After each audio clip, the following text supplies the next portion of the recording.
The bamboo fly rod is a classic.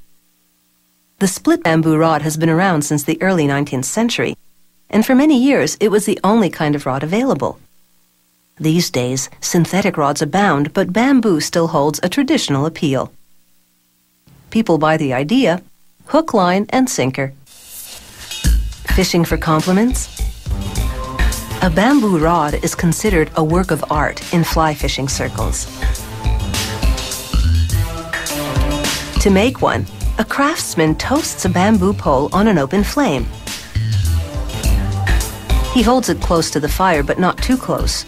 One false move, and he could scorch it. The goal is to turn the bamboo a golden brown. He pounds a wedge into the toasted bamboo and drives it down the length of the pole. He pulls the pole apart, splitting it in two. Then he continues to split the bamboo, making strips that are less than a centimeter in width. He grinds down the bumps on the exterior of each bamboo strip using a belt sander. Next, it's over to the milling machine.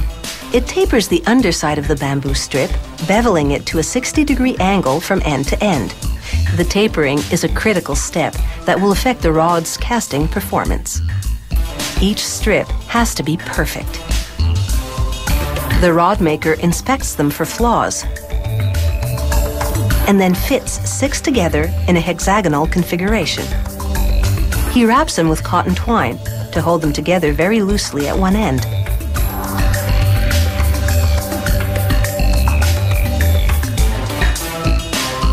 Then he dips the bamboo strips in a tank of thermosetting glue.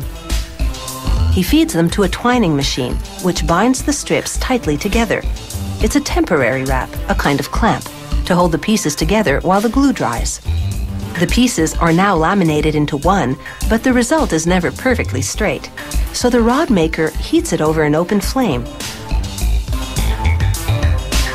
The heat softens the bamboo so it can smooth out the kinks. Next, he glues ferrules made from nickel silver onto the laminated bamboo pieces. This tubing will be used to connect the tip and butt pieces of the rod. The butt section now turns on a lathe while a blade cuts into it. It's slimming down sections to accommodate the handle and reel seat. He slips on the walnut reel seat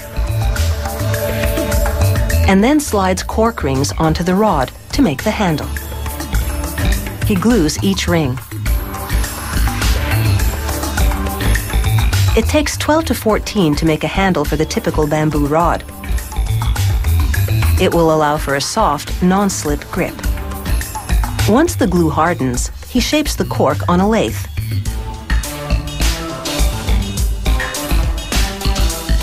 He sands it to give it an even finish. Next, he heats glue over a flame. He applies the hot glue to the stainless steel tip and sticks it on the narrow end of the rod.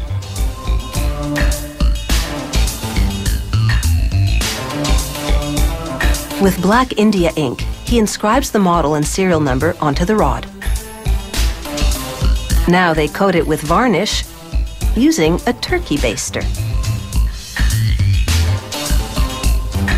He hangs the rods to dry. It'll take 3 coats to give them a nice gloss. After that, they wind silk thread to attach the steel guides to the rod.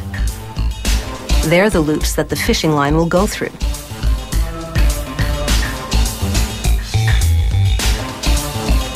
They brush 3 coats of varnish onto the string. This solidifies the wrap. And fuses it to the rod. They slide a ring onto the reel seat. It provides a little separation from the cork grip.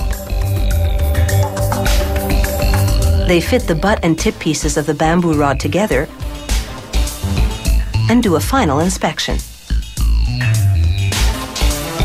It has taken 40 hours to make this bamboo fly rod. But it shouldn't take you that long to catch the big one.